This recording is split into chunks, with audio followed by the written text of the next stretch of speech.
নবী ফাতেমাকে ইশারা করলেন। ফাতেমা যখন আল্লাহর নবীর কাছে গেলেন, রাসূল বলেন, ফাতেমা, তোমার মা দুনিয়া থেকে বিদায় নিয়েছে। যখন কেউ দুনিয়া থেকে বিদায় নেয় তাকে উপরে বেশি সময় রাখা জায়েজ নাই। আল্লাহ রাসূল বলেছেন, তিনটা কাজ তোমরা দেরি করো না। একটা কাজ হলো মানুষ মারা গেলে তাকে দাফন করতে তোমরা দেরি করবে না। 2 নম্বর কাজ হলো ছেলে মেয়ে যখন বিয়ের বয়স হয়ে যাবে তখন বিয়ে দিতে তোমরা দেরি করো না। 3 নম্বর হলো কোনো ঋণগ্রস্ত মানুষ টাকা যদি হাতে আসে তাহলে ঋণ পরিশোধ করতে তোমরা দেরি করবে না। কয় কাজে দেরি করা যাবে না? এই 3টা খেয়াল আছে, আমলের নিয়তে খেয়াল করে শোনেন। আল্লাহ রাসূল বলে, ফাতেমা রে, তোমার মা দুনিয়া থেকে বিদায় নেওয়ার আগে আমাকে 2টা ওসিয়ত করেছে। ও ফাতেমা, 1 নম্বর ওসিয়ত হলো তোমার মাকে তুমি গোসল করাতে হবে, তোমার মাকে তুমি গোসল করাতে হবে। 2 নম্বর ওসিয়ত হলো তোমার মাকে তুমি কাফনের কাপড় পরাতে হবে। ফাতেমা বলতেছে, বাবা, আমার আরো 3টা বোন আছে, ওই 3টা বোনকে নিয়ে আমি মাকে গোসল করাতে পারবো না, ওই 3টা বোনকে নিয়ে কি আমি মাকে কাপড়ের কাপড় পরাতে পারবো না। আল্লাহ রাসূল বলে, ফাতেমা, তোমার মা আমাকে ওসিয়ত করেছে তুমি একা একাই তোমার মাকে গোসল করানো লাগবে, তুমি একা একাই তোমার মাকে কাফনের কাপড় পরাতে হবে। ফাতেমা বলতেছে, বাবা, আমি একা একা যদি আমার মাকে গোসল করাই, আমি একা একা যদি আমার মাকে কাফনের কাপড় পরাই, তাহলে আমার আরো 3টা বোন হয়তো মনে কষ্ট পাবে।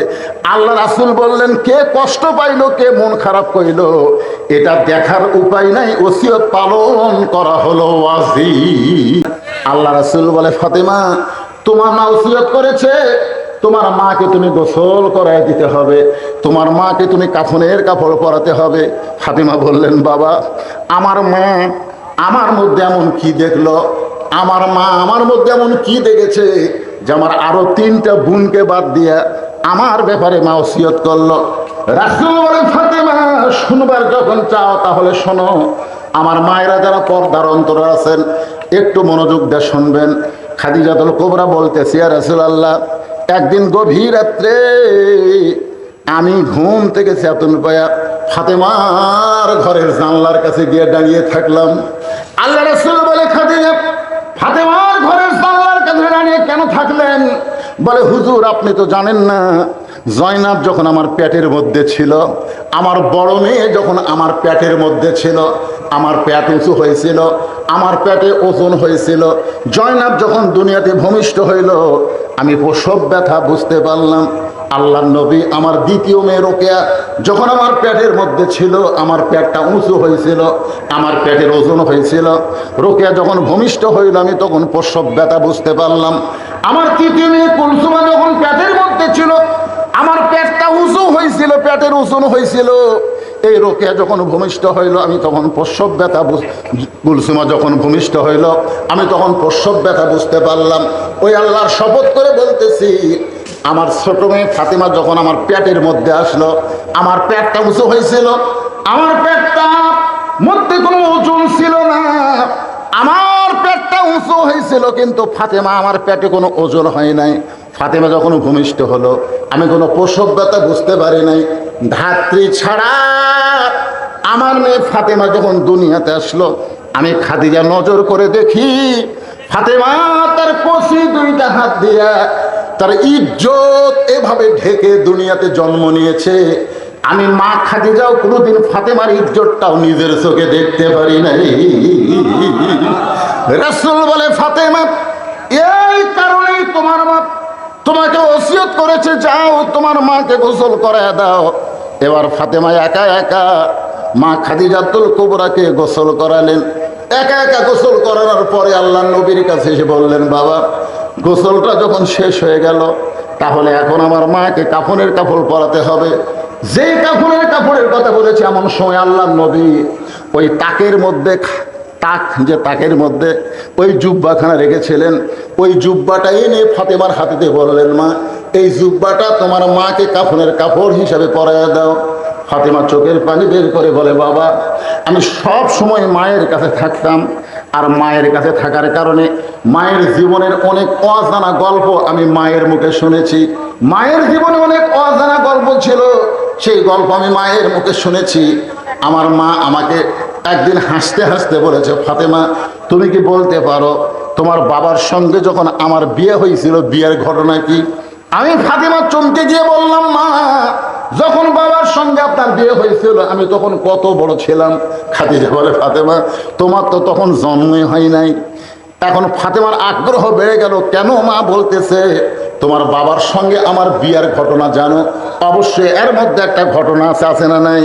খাদিজা বললেন, ফাতেমারে তোমার বাবা তখন আমার বাড়িতে রাখালি করতো, ওই রাখালি করা অবস্থায় তোমার বাবার মধ্যে এমন কিছু আমি দেখেছিলাম যেটা দেখার কারণে 40 বছরের একজন বিধবা নারী মক্কার সব চাইতে ধনী ছিলাম, আর তোমার বাবা রাখালকে আমার স্বামী হিসাবে গ্রহণ করে নিলাম।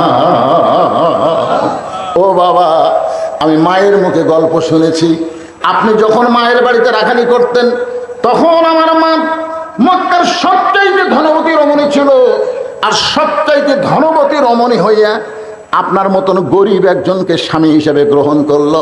আর আমার সেই মা এখন মারা গেল, মক্কার দোকানে কি নতুন কোনো কাপড় নাই, নতুন কোনো কাপড় না দিয়া এই পুরাতন জুব্বাখানা দিচ্ছেন বাবা। মরে যাওয়ার সঙ্গে সঙ্গে কি মায়ের দয়া আপনার অন্তর থেকে মুছে গেল? সঙ্গে সঙ্গে নবী ছোট বাচ্চার মতন কান্দে আর বলে, ফাতেমারে এই জুব্বা আমি তোমার মাকে দিচ্ছি না, এই জুব্বা তোমার মা আমার কাছে চেয়েছে। ফাতেমা বললেন, বাবা এই পুরাতন জুব্বার মধ্যে এমন কি আছে যেটার কারণে আমার মা আপনার কাছে চাইছে? আল্লাহ রাসূল বলে, ফাতেমা এই জুব্বা সাধারণ কোনো জুব্বা নয়, এই জুব্বার সঙ্গে আল্লাহর কোরআনের সম্পর্ক রয়েছে।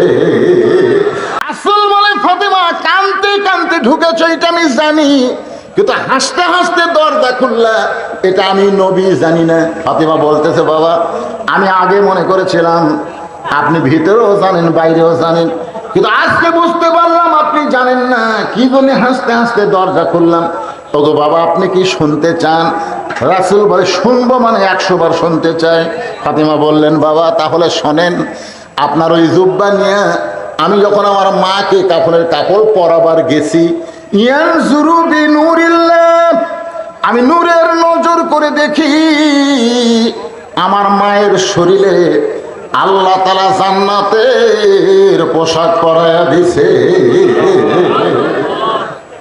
আমি আপনার জুব্বাখানা আমার মায়ের শরীরে কোনো মতো পেঁচায়া হাসতে হাসতে দরজা খুললাম, সঙ্গে সঙ্গে নবী বসে মাটির উপরে হাত দিয়া ছোট বাচ্চার মতন কাঁদতেছে। ফাতিমা বলে, বাবা আমার মায়ের শরীরে জান্নাতের পোশাক পরার খবর শুনে আপনি কেন কাঁদতেছেন? আপনি কি খুশি হতে পারেন নাই? তারা 500 টাকা, তারা একজন মা আমার 500 টাকা দান করেছে। আল্লাহ মায়ের দানকে আল্লাহ আপনি কবুল করেন। আল্লাহ রাসূল বলেন, ফাতিমা শোনো, এই কান্না আমার দুঃখের কান্না নয়, এই কান্না হলো আমার জীবনের সবচাইতে আনন্দের কান্না। কারণ দুনিয়াতে কেউ যখন আমাকে নবী বলে স্বীকার করে নাই, সর্বপ্রথম যিনি আমাকে নবী বলে স্বীকার করেছে সেই মহিয়সী নারী তোমার মা, আমার দরদের বিবি খাদিজা। আল্লাহু আকবার। সর্বপ্রথম আমাদের নবীকে নবী বলে কে স্বীকার করছে? কথা কয় না, কে স্বীকার করছে? খাদিজা নবীর কে? নিজের বউ হইয়া নবী স্বীকার করা, এটা কি মনে করতেছেন? তিনটা জিনিস খেয়াল করবেন। 1 নম্বর হলো, বড় ডাক্তারের বইয়ের সিজার লাগে না। যারা বড় বড় ডাক্তার তারা কোনোদিন বউরে সিজার করায় না, কারণ সিজার করলে বাচ্চারও ক্ষতি, মায়ের ক্ষতি। 2 নম্বর হলো, মৌলানার বাড়িতে কোনোদিন মিলাদ লাগে না। 3 নম্বর হলো, পীরের বউ কোনোদিন মুরিদ হয় না। আপনারা খেয়াল করে দেখবেন, পীরের বউ কোনোদিন মুরিদ হবে না, কারণ পীরের বউ জানে আমার পীর মাঝে মধ্যে মুরিদের বউয়ের দিকে চোখ মারে, এই লুচ্চার হাতে কে মুরিদ হবি। তাহলে 1 নম্বর কি, বড় ডাক্তারের বইয়ের কি লাগে না? সিজার লাগে না। মৌলানার বাড়িতে কি লাগে না? মিলাদ লাগে না। আর পীরের বইয়ের মুরিদ হওয়া লাগে না। কিন্তু প্রথম মুরিদ হয়েছে বউ খাদিজাতুল কুবরা। আল্লাহর নবীর কাছে নবী বলে স্বীকার করে কলেমা পড়েছে, বলেন সুবহানাল্লাহ। এই জন্য যাকে তাকে অন্ধভাবে মানা যাবে না। একজনকেই অন্ধভাবে মানতে হবে, তিনি হলেন আমাদের নবী। যেই নবী সম্পর্কে আল্লাহ বলেন লাকাদ কানা লাকুম ফি রাসূলিল্লাহি উসওয়াতুন হাসানা। একটু মনোযোগ দেন। মা খাদিজাকে আল্লাহ নবী নিজের হাতে কবরের ঘরে নামায় দিচ্ছেন, দু চোখ দিয়ে দর দর করে পানি পড়তেছে। আবু বকর বলে রাসূলুল্লাহ, এমন করে যদি আপনি কাঁদেন তাহলে দুনিয়ার উম্মতেরা কেমনে সহ্য করবে? রাসূল বলে আবু বকর, আমি যখন খাদিজাকে কবরের মধ্যে নামাইতেছি আমি তখন নবী না, আমি কাঁদতেছি একজন হতভাগ্য স্বামী হিসাবে।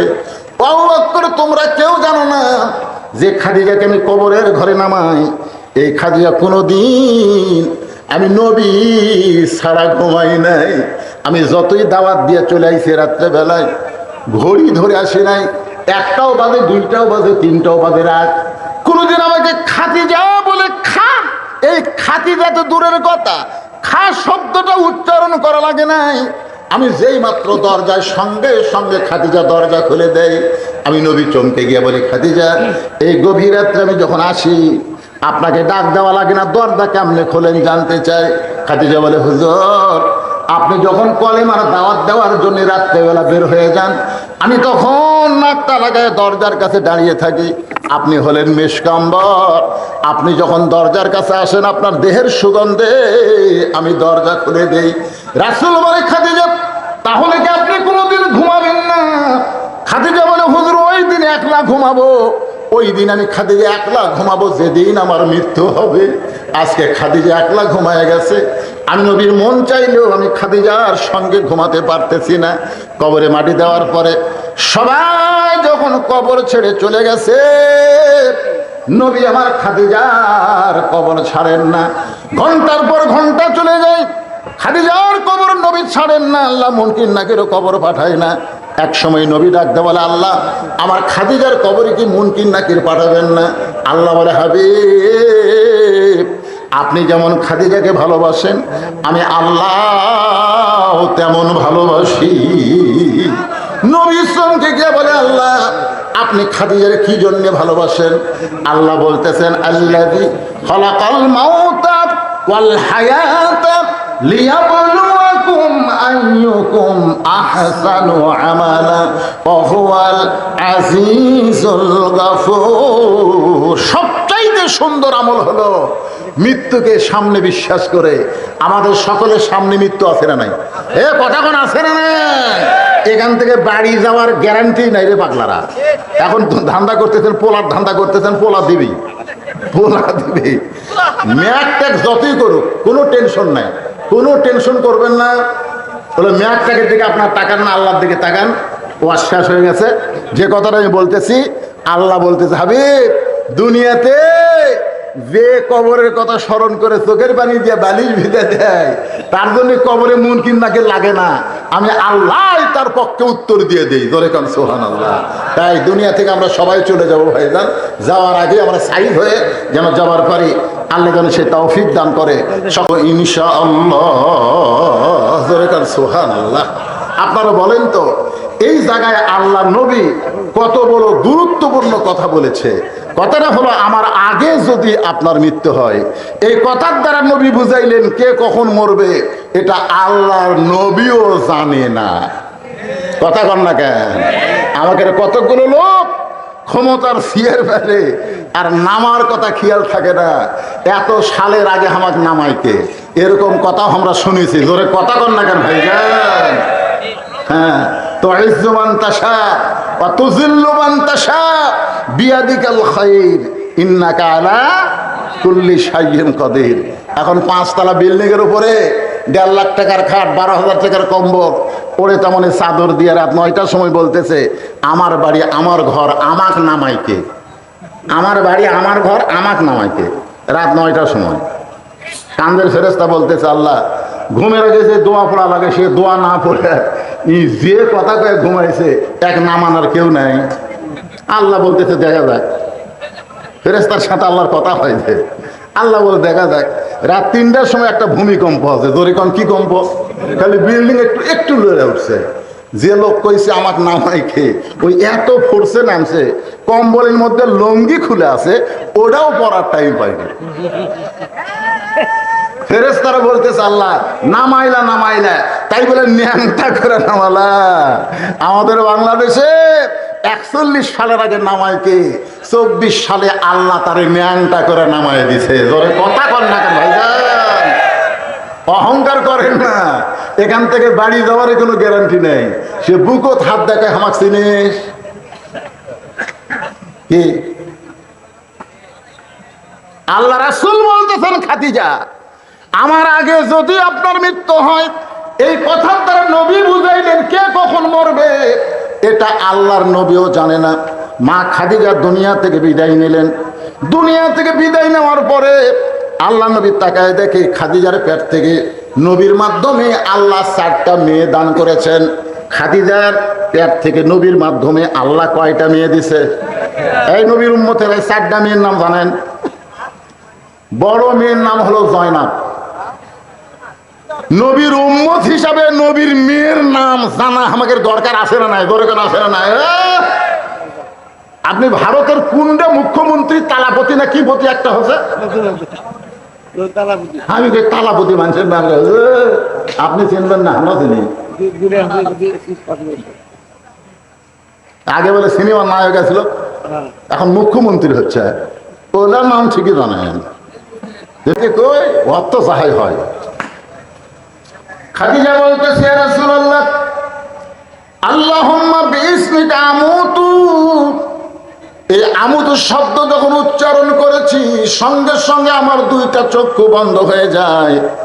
আমার 2টা চক্ষু যখন বন্ধ হয় আমি তখন দেখতে পাই আমার সামনে অন্ধকার কবর। এই দুনিয়ার বাড়ি ঘর একদিন হইয়া যাবে পর, যাইতে হবে অন্ধকার কবর। এটা কখন মনে হবে? চোখ বন্ধ করেন, চোখ বন্ধ করেন, চোখ বন্ধ করে সবাই খেয়াল করেন। এ দুনিয়ার বাড়ি ঘর একদিন হইয়া যাবে পর, যাইতে হবে অন্ধকার কবর।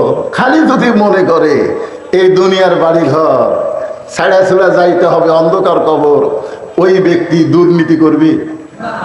ওই ব্যক্তি মানুষের টাকা মারা খাবি? ওই ব্যক্তি কোনোদিন হুঙ্কার মারবি আমাকে চিনিস? আমি কার দল করি তুই জানিস? এ কথা কোনোদিনও বলবে না। কারণ প্রত্যেকটা ধাপে ধাপে, প্রত্যেকটা নিঃশ্বাসে নিঃশ্বাসে তার হায়াতকে অতিক্রম করে সে কবরের দিকে হাঁটতেছে। জোরে কোন কথা ঠিক কিনা কথা বলে? কিন্তু ওই কবরের কথা তো মনে করে না, খালি বারবার উপর দিকে দেখে। উপর দিকে কি দেখেন ভাই? 6 তলার ভিত দিছি হুজুর, 6 তলার ভিত দিছি। ওই 6 তলার ভিত দিছে, 3 তলা কমপ্লিট হচ্ছে, রড বার করে থুছি। দোয়া করেন হুজুর 6 তলা যেন করবার পারি। দোয়া করেন হুজুর, হুজুরের কাছে দোয়া চাচ্ছে 6 তলা করবি।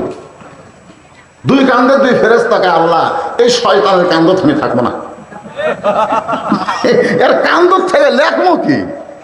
যেই লোকটা যাওয়ার জন্য দুনিয়াতে এসেছে আর সেই লোকটা থাকার জন্য বারবার খেলে উপর দিকে দেখতেছে, এ তো মানুষ না, এই শয়তান হয়ে গেছে। তোর কথা কর না কেন?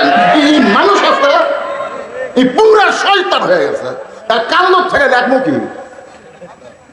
তুমি যে আমাকে কান্দ থুতে লেখার জন্য তোমার 2 কান্দে 2 মোহরি লিখিতেছেন ডায়েরি, দলিল দেখে রায় দিবে, টাকা পয়সার নাই কারবার।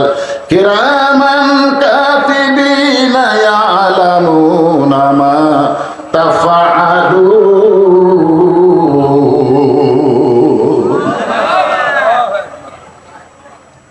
খাদিজা বলতেছে ইয়া রাসূলুল্লাহ বিসমিকা আমুতু শব্দ যখন উচ্চারণ করেছে আমার চক্ষু যখন বন্ধ হয়ে যায় আমি তখন দেখতে পাই অন্ধকার কবর। আপনি বলেছেন এই দুনিয়া থেকে সর্বশেষে যেই ব্যক্তি কবরে যাবে, কবরের ঘরে তাকে 50,000 বছর থাকা লাগবে। এই দুনিয়া থেকে সর্বশেষে যেই ব্যক্তি কবরে যাবে, কবরের ঘরে তাকে 50,000 বছর থাকা লাগবে। আমি খাদিজা অন্ধকার কবরে 50,000 বছর কেমনে থাকবো? যেই কবরে কোনো দরজা নাই, যেই কবরে কোনো জানলা নাই, যেই কবরে কোনো বাতি নাই, যেই কবরে কোনো সাথী নাই, সেই কবরে 50,000 বছর কেমনে থাকবো? ওই কবরের চিন্তায় আমার চোখে ঘুম নাই, চোখ দিয়ে দর দর করে পানি পড়তেছে। সঙ্গে সঙ্গে আল্লাহ নবী খাদিজাকে বুকের মধ্যে নিয়ে কপালে একটা চুমু দিয়ে বললেন, খাদিজা, ওই আল্লাহর শপথ করে বলতেছি, ঈমান গ্রহণ করার পরে আপনি আল্লাহর সঙ্গে যে সম্পর্ক গড়ে তুলেছেন, আল্লাহ আপনার অন্ধকার কবরকে জান্নাত বানায়া দিবে।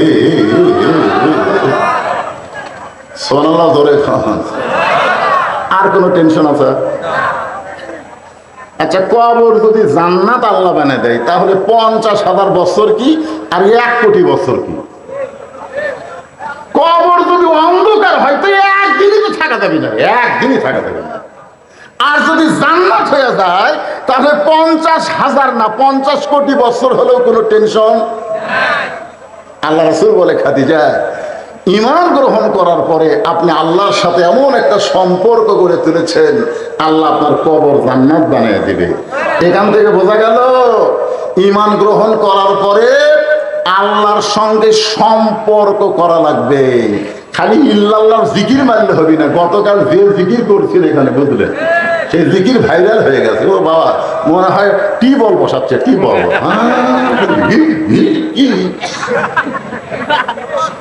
মনে হয় টিউবওয়েল বসাচ্ছে। আগে শ্যালো বসাচ্ছিল না, শ্যালো বসা না।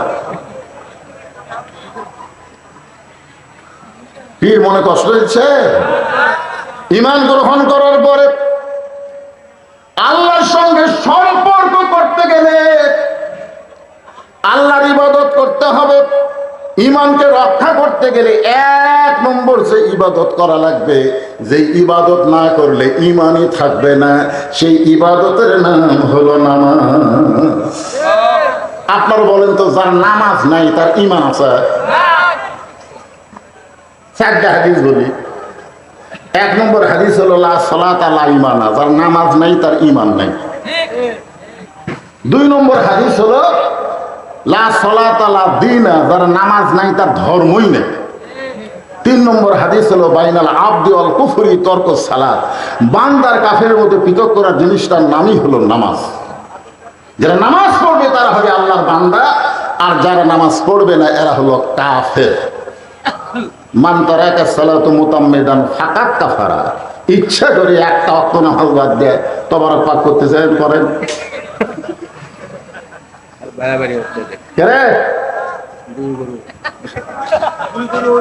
না না না না, এদের তবারকের তলে যে আগুন জ্বলতেছে, এই আগুনের দিকে খেয়াল করলে ঘিরে বাবা কাঁচা গোস্ত সিদ্ধ করতেছে রে। এই আগুন চাউল ভাত বেনে দিচ্ছে, একটু এদিক সেদিক হলে পুড়ে দুর্গন্ধ হবে।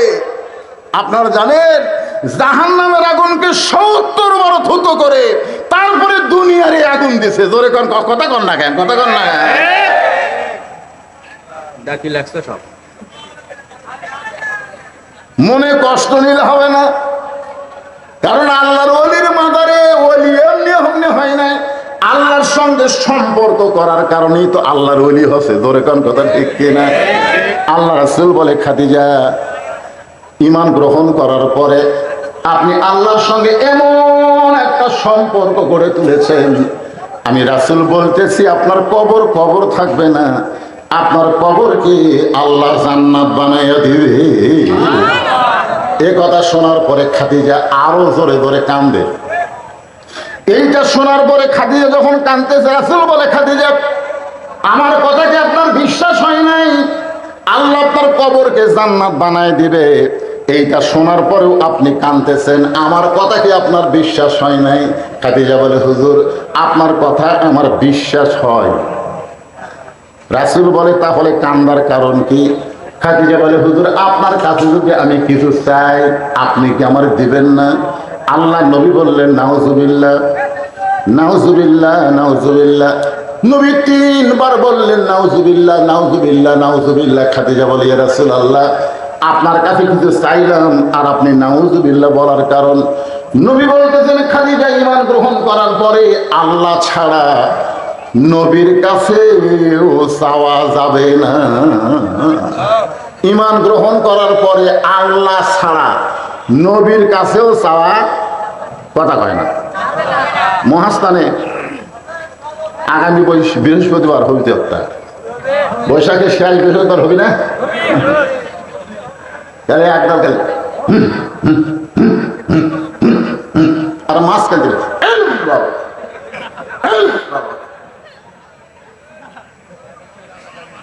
আমি মোস্তাফিয়ার ছাত্র ছিলাম, একবার দেখবার গেছিলাম, যাই মাঝখানে তাই মাঠে তাদের কাছে যে বললাম কে রে বাবা এরা হুহা করে আর আপনি মাঝে মধ্যে ইল ইল কি, আমার তো ইলকে যদি বুঝবার চাও এক কলকা গাঁজা খাও। তা আমাদের তো ইল বোঝার দরকার নাই, আমাদের আল্লাহ বোঝা লাগবে। ধরে কোন কথা ঠিক না, আমরা কি ইলের দল করি, ইলের দল। একটু মনোযোগ দেন। খাদিজা বলতেছে ইয়া রাসূলুল্লাহ, আমি আপনার কাছে যা চাবো তা যদি আল্লাহ দিবার না পারে তাহলে আল্লাহর কাছে চাইয়া লাভ কি? নবী শুন করছে। খাদিজা বলতেছে আমি আপনার কাছে যা চাবো তা যদি আল্লাহ দিবার না পারে তাহলে চাইয়া লাভ কি?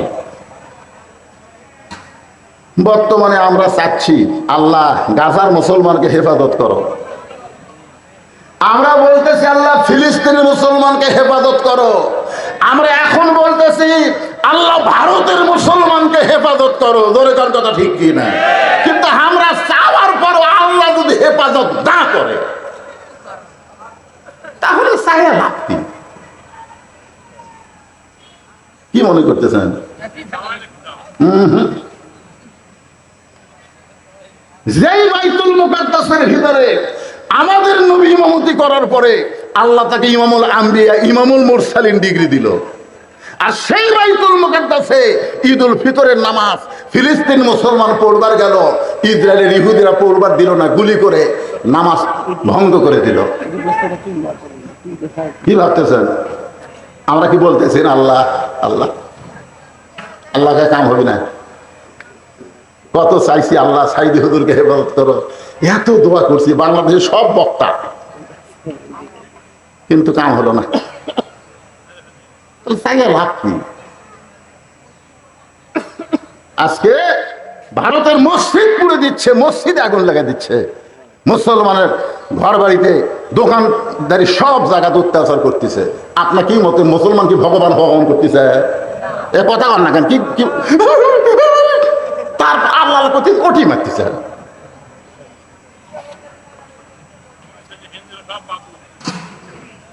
না আমি উল্টা বলতেছি না, আপনারা উল্টা বোঝেন না।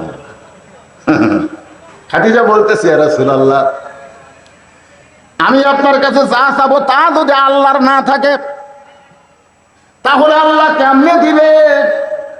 আল্লাহ রাসূল বলে খাদিজা আল্লাহর নাই এই কথা বলাও যাবে না। খাদিজা বলতে যে হুজুর কোরআনে একটা সূরা আছে, একবার পড়লে 10 পারা কোরআন পড়ার সওয়াব পাওয়া যায়। আপনারা বলেন তো সূরাটার নাম কি? ইখলাস। একবার পড়লে কয় পারা? 3 বার পড়লে 1 খতম। সবাই আমার সঙ্গে 10 পারা সওয়াবের নিয়তে পড়েন বিসমিল্লাহির রহমানির রহিম। কুল হু আল্লাহু আহাদ আল্লাহুস সামাদ লাম ইয়ালিদ ওয়া লাম ইউলাদ ওয়া লাম ইয়াকুল লাহু কুফুয়ান আহাদ। এই সূরার মধ্যে কি বলা হচ্ছে? লাম ইয়ালিদ আলাম ইউলাদ। আল্লাহ কি নাই? এই জানা লাগবে না আল্লাহর সন্তান আছে, আল্লাহর বাপ মা আছে, আল্লাহর বৌসল আছে, তাহলে আপনি জানবেন না কেন? খাদিজা বলতেছে রাসূলুল্লাহ, আমি আপনার কাছে যা চাবো তা যদি আল্লাহ দিবার না পারে, মনে করেন আপনার সাথে আমার বিয়ে হয় নাই। খাদিজা বলতেছে মনে করেন আপনার সাথে আমার বিয়ে হয় নাই, কিন্তু গভীর রাত্রে আমি আল্লাহর কাছে বলতেছি আল্লাহ খাদিজার পেটে একটা বাচ্চা দাও। আপনি বলেন তো আল্লাহ কি খাদিজার পেটে বাচ্চা দিবে? রাসূল বলতেছেন আল্লাহ দিবার পারবে কিন্তু দিবে না, আল্লাহ দিবার পারবে কিন্তু দিবে না। কারণ একজনকে আল্লাহ দিছিল, তার নাম হলো মরিয়ম। ধরে খান, তার নাম কি? আল্লাহ আদমকে তৈরি করেছেন বাপ মা ছাড়া, ঈসাকে তৈরি করলেন বাবা ছাড়া। কিয়ামত পর্যন্ত পুরুষের স্পর্শ ছাড়া আর কোন নারীর পেটে বাচ্চা আসবে না। মরিয়ম আলাইহিস সালামের পর থেকে কিয়ামত পর্যন্ত কোন নারীর পেটে যদি বাচ্চা আসে, তাহলে পুরুষের কি লাগবে? কথা কয় না, পুরুষের স্পর্শ লাগবে, সহবত লাগবে। কথা স্বামী ছাড়া আর পেটে বাচ্চা আসবে না। স্বামী ছাড়াও আসে, যেটা নিয়ে আমাদের মৌলবীর মধ্যেও একটা শুরু হয়ে গেছে। যখন কথা ঠিক কিনা? মৌলানা সাহেব বলছে আমি ওই মেয়েকে স্পর্শ করিনি, আমাকে অন্যায়ভাবে দোষ দেওয়া হচ্ছে, ডিএনএ টেস্ট করেন। বলে টেস্ট ফেস্ট কিছু আগে মৌলবী ধরে রিমান্ড হচ্ছে, মানে হুজুর দেখলি বুঝতেছেন না। আর এই নিয়ে গোটা বাংলাদেশের যত মহিলা মাদ্রাসা আছে, সব মাদ্রাসা বন্ধ করার জন্য বামপন্থীরা উঠে পড়ে লেগেছে। কথা কর না ভাই, কথা কর না কেন? কত বালিকা আছে, কত বালিকা বিদ্যালয় আছে না নাই? কথা কন আছে না নাই? এগুলো বালিকা বিদ্যালয়, ভার্সিটিতে এগুলো অন্যায় হচ্ছে না? একটা শালারা কথা কয় না।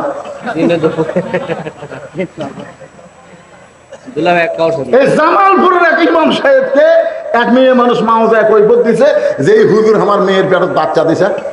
ইমামক ধরে লেগেছে, একদিন পর ইমামকে মুক্ত দিল, ওই মেয়েরই বড় ভাই ওর পেটে বাচ্চা দিছে, ওই মেয়েরই বড় ভাই।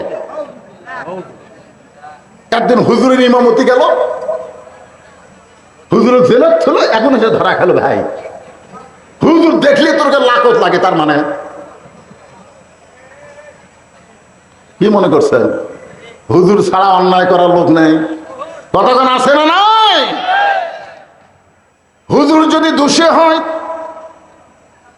তাহলে অবশ্যই হুজুরের শাস্তি হবে, এটা আমরাও চাই। শুধুমাত্র মাথায় টুপি মুড়ে মুখে দাড়ি দেখে অন্যায় ভাবে আলেমদের বিরুদ্ধে বলো না, আর মাদ্রাসা বন্ধ করার পায় তারা করো না। কারণ মাদ্রাসায় যারা পড়বে তারা প্রকৃত মা এবং পর্দানিশী হয়ে যাবে। যে কথা বলতেছিলাম একটু খেয়াল করেন। আল্লাহ রাসূল বলে, খাদিজা আমার কাছে আপনি কি চান, যেটা পাইলে আপনি কান্না বন্ধ করে দিবেন? খাদিজা বলে, ইয়া রাসূলুল্লাহ, আমি বেশি কিছু আপনার কাছে চাই না। আপনার কি মনে আছে আপনি দীর্ঘ 3 বছর একটা জায়গায় বসে সাধনা করেছেন? এই জায়গাটার নাম হলো গারে হীরা। বর্তমানে এই পাহাড়ের নাম হলো জাবালে নূর। মা খাদিজা দৈনিক 2 বার ওখানে খাবার নিয়ে যাইতেন। 2011 সালে আমি গারে হীরায় উঠছিলাম। আমার মতন মানুষ তখন জুয়ান ছিল। 11 সাল বুঝতেছেন না? ওই সময় উঠতে গিয়ে আমি 2 লিটার পানি খাইছি। মাত্র 2600 ফুট উপরে গারে হীরা। আমার মতন পুরুষ মানুষ 2 লিটার পানি পান করা লাগে। আর দৈনিক 2 বার খাদিজাতুল কুবরা ওই গারে হীরাই নবীর কাছে খাবার নিয়ে যাইতে। সুবহানাল্লাহ বলেন। যখন মা খাদিজা নবীর কাছে খাবার নিয়ে যাইতেন, তখন মা খাদিজার বয়স হলো 54 বছর। 54। ওসিয়ত পালন করা কি? তাহলে মরার আগে ওসিয়ত করা দরকার আছে না নাই? কথা কয় না রে। আমরা মরবো না, সবাই মরবো না? তাহলে মরার আগে ওসিয়ত করার দরকার আছে না নাই? 1 নম্বর ওসিয়ত হলো আপনারা মরার আগে ওসিয়ত করবেন, আমি মরে গেলে কোনো বেনামাজি যেন আমার কবর না খোঁড়ে। দেখছেন দেখছেন, আর কথা কয় না। এবারে এই কথাটা কি খুবই খারাপ কথা? হা কর না কেন, হা কর না কেন? মরা লাগবি না? আল্লাযী খলাকাল মাউতা ওয়াল হায়াতা লিয়াবলুয়াকুম আইয়ুকুম আহসানু আমালা। আজকের ওয়াজি হচ্ছে সুন্দর আমল, সুন্দর আমলের পরীক্ষা হবে। তো মরার পরে সুন্দর আমল কি? বিড়ি খেয়ে কবর খোঁড়া? আপনারা হয়তো বলবেন, হুজুর আমাকে কবর খোঁড়ার লোক করা ছাড়া নাই। এটা ভুল কথা।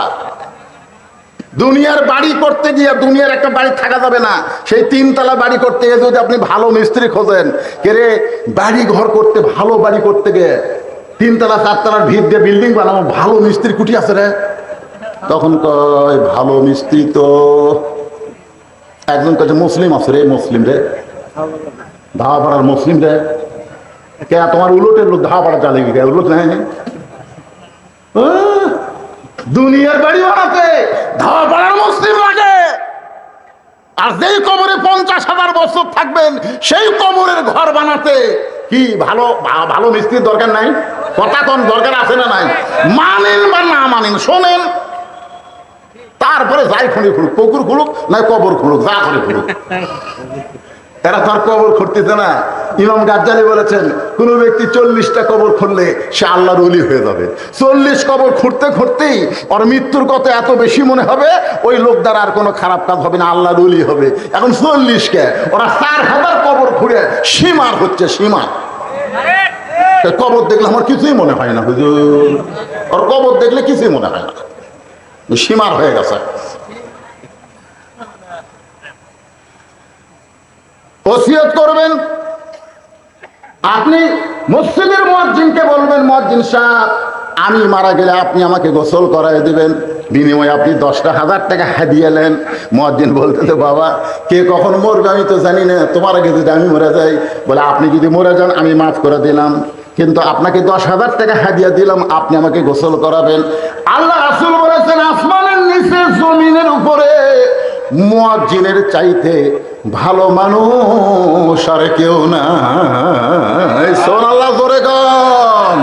কোন আলেমের কথা বলে নাই, কোন মাওলানার কথা বলে নাই। আসমানের নিচে জমিনের উপরে মসজিদের মুয়াজ্জিনের চাইতে ভালো মানুষ আর কেউ নাই। আল্লাহ নবী বেলালকে ডাকতে বলে বেলাল রে আয় আয় আমার কাছে আয়। বেলাল যখন নবীর কাছে গেল, নবী বলে বেলাল তুমি না আমার চাইতে খাটো। বেলাল বলে রাসূলুল্লাহ আপনি হলেন ইমাম, আমি হলাম মুয়াজ্জিন, আমি একটু খাটো হইলে অসুবিধা কি? রাসূল বলে বেলাল রে হাসরের ময়দানে আল্লাহ তাআলা ইমামের চাইতে মুয়াজ্জিনের মাথা উঁচু করে দিবে। শুধু মুয়াজ্জিনের মাথা উঁচু করবে না, আল্লাহ নিজের হাতে মসজিদের মুয়াজ্জিনের মাথায় একটা টুপি পরায় দিবে, যেই টুপি পূর্ণিমার চাঁদের চাইতেও বেশি আলো দিবে। বাংলাদেশে মুয়াজ্জিনের দাম না থাকতে পারে, কিন্তু ইসলামে মুয়াজ্জিনের দাম আছে না নাই? আপনার 14 গোষ্ঠীর মধ্যে কোনো মাওলানা নাই, আপনি মসজিদের ইমামকে বলবেন হুজুর 5 ওয়াক্ত নামাজ আপনার পিছনে পড়েছি, হুজুর 5 ওয়াক্ত নামাজ আপনার পিছনে পড়েছি, আমি মরে গেলে আমার জানাজার নামাজটা আপনি একটু পড়ায় দিবেন। এরকম ওসিয়ত করার দরকার আছে না নাই? লিল্লাহে তাকবীর। আল্লাহর কোরআনের সম্পর্ক যার সঙ্গে থাকে আপনার বলেন তো তার দাম কম না বেশি? আরো জোরে কম। আপনারা কার সাথে সম্পর্ক করবেন? আল্লাহর সাথে সম্পর্ক করতে গেলে আগে এটার সাথে করা লাগবে। কি মনে করতেছেন? না এই কোরআনের সাথে সম্পর্ক না করে আপনি আল্লাহর সাথে করবেন? কি মনে হয় আপনাকে? একই গাছের কাঠ দিয়ে 3টা জিনিস বানাচ্ছে, একটা গাছের কাঠ দিয়ে 3টা জিনিস বানাচ্ছে, একটা হলো খাট, একটা সোফা, আর একটা হলো রেহাল। আপনারা বলেন তো এই 3টার মধ্যে দাম বেশি কার? কে? হ্যাঁ দেখছেন রেহালের উপরে কোরআন শরীফ রাখে, হঠাৎ একদিন কোরআন শরীফ লিবার যে অসতর্ক মুহূর্তে রেহালটা পায়ের কাছে পড়ছে, রেহাল তুলে 3বার চুমা খাচ্ছে, 3বার। রেহাল বলতে কে রে খাট এ সোফা, আমরা তো 3 জনে একই গাছের মধ্যে ছিলাম রে, তো আমি পায়ের কাছে পড়লি আমার 3বার চুমা খায়, তোর কে খবর কি? তখন খাট আর সোফা বলতেছে ভাই চুমা খাবি, আমাকে লাগতানার জন্য বানাচ্ছে রে। খাট আর সোফা কাম দেওয়ার কে ভাই তোর এত দাম কি জন্যে? রেহাল বলতেছে আমার দাম হলো আমার সাথে কোরআনের সম্পর্ক, আর তোরা কম দামি হওয়ার কারণ হলো তোদের সাথে মানুষের সম্পর্ক। এখন আপনারা বলেন কোরআনের সাথে কারা কারা সম্পর্ক রাখবেন? আল্লাহকে একটু হাত দেখান তো ভাই। এই গভীর রাত্রে তাহাজ্জুদের সময় আল্লাহ আল্লাহ হাতগুলা কবুল করে নাও আল্লাহ। হাত নামান। লিল্লাহি তাকবীর। আল্লাহর এই কোরআনের সাথে সম্পর্ক রাখতে গেলে এই যে কোরআনের মাহফিল, গতকাল কি হচ্ছে আমি জানি না, কিন্তু আজকে তো কোরআন দিয়ে ওয়াজ হচ্ছে। কোরআনের মাহফিল এখানে কি কোনো কালেকশন করা লাগবে নাকি, কোনো আদায় আছে? সেটা কি একটু কিছু দেন না? না না, মহকা বুঝা কাম করা লাগবে তো, আর দু একসঙ্গে করে বিদায়। আল্লাহর কোরআনের সাথে সম্পর্ক তারা রাখার জন্য হাত তুলছেন। এই কোরআনের মাহফিল প্রতি বছর হোক। দেখেন আপনারা, আমি গতকাল আমার মাহফিল ছিল সাথিয়ায়, গত রাত্রে সাথিয়ার মাহফিল বৃষ্টির কারণে আমার বন্ধ হয়ে গেছে। তার আগের দিন আমার মাহফিল ছিল আপনার নওগাঁয়, বৃষ্টির কারণে মাহফিল বন্ধ। আগামীকাল আমার মাহফিল আছে ধামুরহাটে, সেই মাহফিলে বৃষ্টি এত বেজে গেছে, ওটাও বন্ধ। কিন্তু আপনাকে এই মাহফিল বন্ধ হলো না, তার মানে বোঝা গেল কি কবুল করছে আল্লাহ। তো কবুল করা মাহফিলে আল্লাহর কোরআনকে ভালোবেসে এই কোরআনের মাহফিলের জন্য যাদের বাপ মা কবরে গেছে, বাপ মা যাদের কবরে গেছে, একটা কোরআন শরীফ বাবদ 500 টাকা দান করবেন। একটা কোরআন দানের সওয়াব আল্লাহ আপনার বাপ মার কবরে দিবে। বাপ মার কবর আল্লাহ জান্নাতের টুকরা বানিয়ে দিবে। এই কোরআনের মাহফিল, আল্লাহর ওলির মাহফিল, এখানে ইসরায়েলের সওয়াব সবার জন্য দোয়া হবে, গোটা পৃথিবীর সমস্ত মানুষের দোয়া হবে। আমাদের বাপ মা যাদের কবরে, দাদা দাদি কবরে গেছে, তাদের রুহের মাগফিরাতে আমি 500 টাকা চাইছি। যে ব্যক্তি প্রথম দান করবেন কোরআনের জন্যে, তার দান দেখে যত মানুষ দান করবে, প্রত্যেকটা মানুষের দানের একটা সওয়াবের অংশ আল্লাহ তাক দিবে। কারণ প্রথম দান করা খুবই কষ্ট। মিন শারিল ওয়াসওয়াসিল খান্নাস, শয়তান খালি ভিতরে খসখস করে, দেশ না এই দেশ না করতে করতে লাভ দেওয়াটা মানে কি? এই দেশ না করতে করতে যাই লাভ দিয়ে উঠবে, বুঝবেন শয়তানক পরাজিত করতে পারে নাই। শয়তানকে ওই লাত্তি মেরে ফেলে দিয়ে ওই আল্লাহকে খুশি করার জন্যে এ কোরআনকে ভালোবেসে 500 টাকার একটা নোট আমি চাইছি। 500 টাকা। কেউ যদি মনে করে হুজুরে একটা নয়, আমি 2 কোরআন শরীফ দেবো 1000 টাকা। কেউ যদি মনে করে আমি 10টা দেবো 5000 টাকা। অনেক দানবীর এখানে আছে, থানার অফিসার স্টাফ আছে, সবাইকে আমি লক্ষ্য করে বলবো দানের ব্যাপারে। আল্লাহ দায়িত্ব ইসলাম 500 টাকা দিছে। 500 টাকা, 1000 টাকা। আব্দুল খালেক দিয়েছে 500 টাকা। আব্দুল খালেক আর জাহিদুল ইসলাম, দুইজন আল্লাহর পাগল, 500 1000 টাকা করছে দান। আল্লাহ দানকে কবুল করেন। নেক নিয়ত নেক আশা করা, আল্লাহুম্মা আমিন। এটাও 500, এটা একটা 500 টাকা সাইজ হলো না, এখন আমি পাইনি, এটা পাওয়ার ভাগ্য আমার এখন হয় না, তো ঢপই নাই। এটা তো 50 টাকার মতন লাগে। মাশাআল্লাহ, আর একটা 500 টাকা পাওয়া গেল। সবাই দেখেন, নতুন 500 টাকা, আর একটা 500 টাকা পাওয়া গেল। 3 জন আল্লাহর পাগল, 3টা কোরআন শরীফ বাবদ। আমার মায়েরা, ও মায়েরা, আজকে আপনাকে ওয়াজ বেশি করতেছি। মাইকের মধ্যে বিশ্বস্ত লোক লাগবে, বুঝলেন? আজকে একজন গেলে টাকা দিবেন। এনামুল ভাই 500 টাকা। এনামুল, আল্লাহ তোমার বান্দা কোরআন শরীফ বাবদ 500 টাকা দান করছে। আল্লাহ দানকে কবুল করেন। আল্লাহ নেক নিয়ত নেক আশা পুরা করেন। বাপ মা যদি কবরে যায়, এই দানের উসিলায় আল্লাহ বাপ মার কবরকে জান্নাতের টুকরা বানায় দেন। সবাই বলে আল্লাহুম্মা আমিন। হ্যাঁ, দেন দেন দেন দেন। মোহাম্মদ আলী 500 সাংগঠনিক। মোহাম্মদ আলী 500 টাকা, 1000 টাকা, 1000 টাকা। 1000 তে 500 কোন কে? মোহাম্মদ আলী না, মোহাম্মদ আলী। হ্যাঁ, মোহাম্মদ সাংগঠনিক। সাংগঠনিক মোহাম্মদ আলী। সাংগঠনিক কি সম্পাদক? বিএনপি সাংগঠনিক সম্পাদক। সাংগঠনিক খেলে খেলে হবে। সাংগঠনিক সম্পাদক মোহাম্মদ আলী 1000 টাকা ধরে বলেন মারহাবা। আল্লাহ 1000 টাকা দান করেছে 2টা কোরআন শরীফ বাবদ। আল্লাহ দানকে কবুল করেন। আল্লাহ নেক নিয়ত নেক আশা করে, আল্লাহুম্মা আমিন। কবুল করো, কবুল করো। মোদের কামনা দানকারীকে দিবেন জান্নাত, আল্লাহ নিরাশ করবেন না। মেয়েদের মতো আদায় করে রাখবি তো। গেছে মায়েরা দিয়ে দেন। বাপ মা যাদের কবরে গেছে, বাপ মা রুহের মাগফিরাতে দোয়া হবে। মা আল্লাহর রাস্তায় যিনি যা পারবেন, আপনাদেরও চাপা করে আদায় করা লাগবে না। এমনি অনেক আদায় হয়ে গেছে। দেখেছেন না, গরু জব করে ভাত তরকারি না পোলা হচ্ছে, তারপর বিরিয়ানি হচ্ছে, বুঝতেছেন না? আপনাকে যদি বিরিয়ানি পাক হচ্ছে, আপনাদের কাছে চাদর যাবে, রুমাল যাবে, খুশি মনে। আল্লাহর কোরআনকে ভালোবেসে যিনি যা পারবেন আল্লাহর রাস্তায় দিবেন। এই চাদর রুমাল নিয়ে আপনারা ভিতরে ঢুকে যান, পিছন দিক থেকে ঢুকে যান, সবাই বার করেন বাবা। হতে পারে জীবনের শেষ দান, এখান থেকে বাড়ি যাওয়ারই তো গ্যারান্টি নাই। তারপরে জীবনের শেষ দান মনে করে আল্লাহর রাস্তে দান করবেন, সবাই দান করবেন। দানকারী গো পিতা মাতা, সুখের আইকো কবরে নূরের টুপি পরাইয়া উঠাবেন হাসরে। হ্যাঁ? না না, জায়গা পারে দিয়ে দে, বিড়ি আমরা ব্যথা ফেলে দেবো না, অসুবিধা নেই। জায়গা পারে এখানে আদায় করবার নামের জ্ঞান লোক নাই।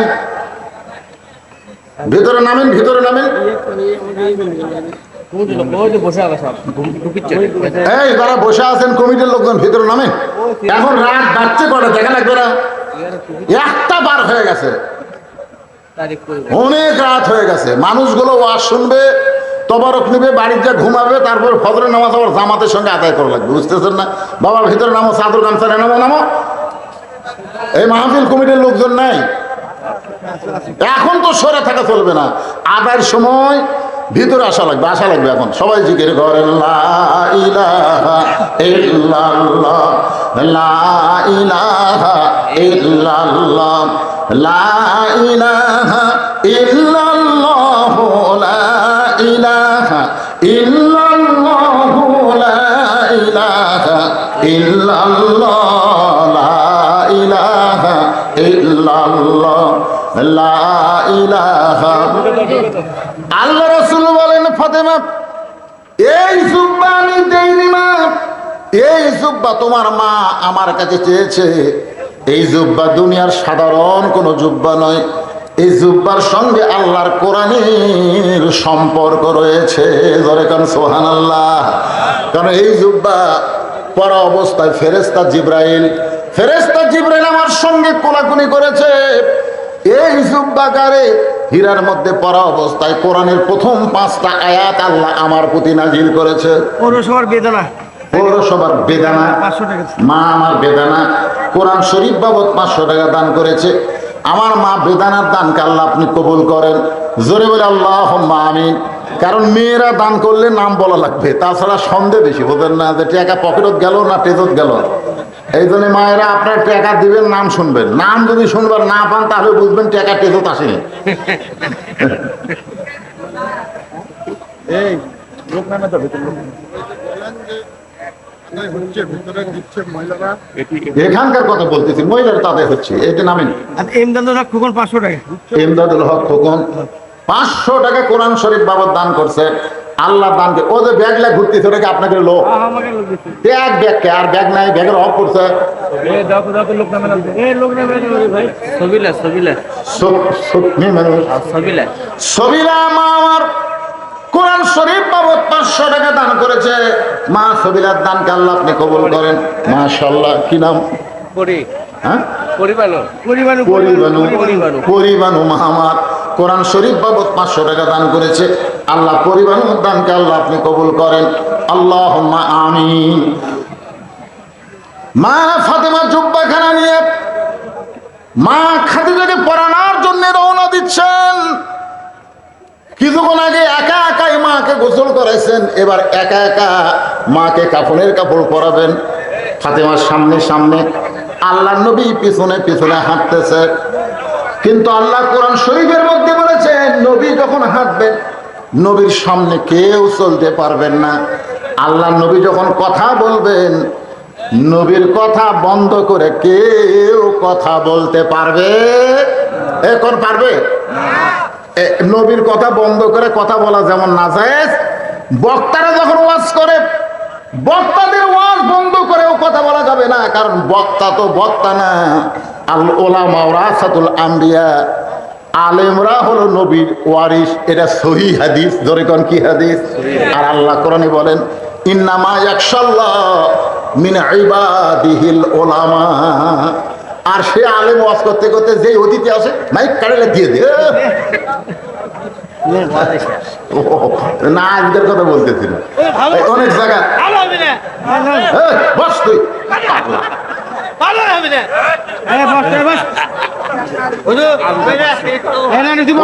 ওয়াজ করিস না, বস।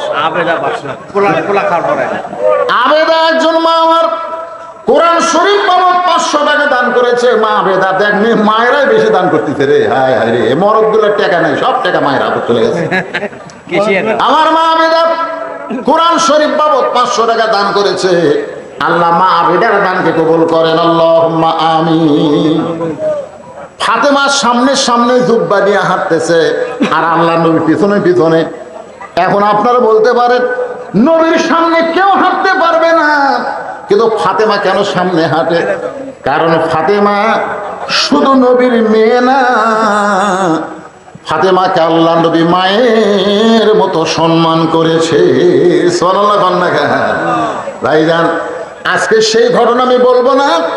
ফাতেমা ঘরের মধ্যে যখন ঢুকে গেল জুব্বা নিয়ে, এমন সময় আল্লাহ নবী দরজা বন্ধ করে দিলেন। দরজা বন্ধ হয়ে গেল। ফাতেমা জুব্বা নিয়ে খাদিজাকে কাফনের কাপড় পরানোর জন্য ঘরের মধ্যে ঢুকলেন। আশরাফুলের মেয়ে আসমানি, আশরাফুলের মেয়ে আসমানি কোরআন শরীফ বাবদ 500 টাকা দান করেছে। মা আসমানির দানকে আল্লাহ আপনি কবুল করেন, আল্লাহুম্মা আমিন। কিছুক্ষণ পরে ফাতেমা জুব্বা কাপড়ের কাপড় পরায়া যখন দরজা খুলছে, এমন সময় নবী তাকায় দেখে ফাতেমা মুস্কি মুস্কি হাসতেছে। আপনার বলেন তো, মাকে কাফনের কাপড় পরানোর পরে যদি মেয়ে দরজা খুলে মুস্কি মুস্কি হাসে, নবী চমকে গিয়ে বলে, ফাতেমা কানতে কানতে তুমি জুব্বা নিয়ে মাকে কাফনের কাপড় পরাতে ঢুকলা, আর হাসতে হাসতে কেন দরজা খুললা? ফাতেমা বলতেছে, বাবা কানতে কানতে কেন ঢুকলাম এটাও আপনি জানেন, হাসতে হাসতে কেন দরজা খুললাম এটাও আপনি জানেন। রাসূল বলে, ফাতেমা কানতে কানতে তুমি ঢুকলা এটা আমি জানি, কিন্তু হাসতে হাসতে দরজা খুললে এটা আমি জানি না। এ কথার দ্বারা বোঝা গেল আল্লাহর নবী না জানাইলে জানে। কথা কয় না কেন? আল্লাহর নবী গায়েব জানে? এক বাক্যে আকীদার প্রশ্ন, ঈমানের প্রশ্ন, নবী গায়েব জানে? গায়েব জানে? জানে না। মা ইয়ানতিকু আনিল হাওয়া ইন হুয়া ইল্লা ওয়াহয়ুহা। রাসূল বলেছেন, আমি যা জানি তোমরা তা জানো না, আমিও জানি না যতক্ষণ আল্লাহ আমাকে না জানায়।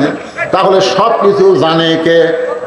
আরো জোরে কন, যারা বলতেছেন না ভিতর কি গোজামিল ঢুকছে নাকি? গোজামিল এখন কতগুলো আমাদের বাবাও গায়েব জানে, বাবাও গায়েব জানে।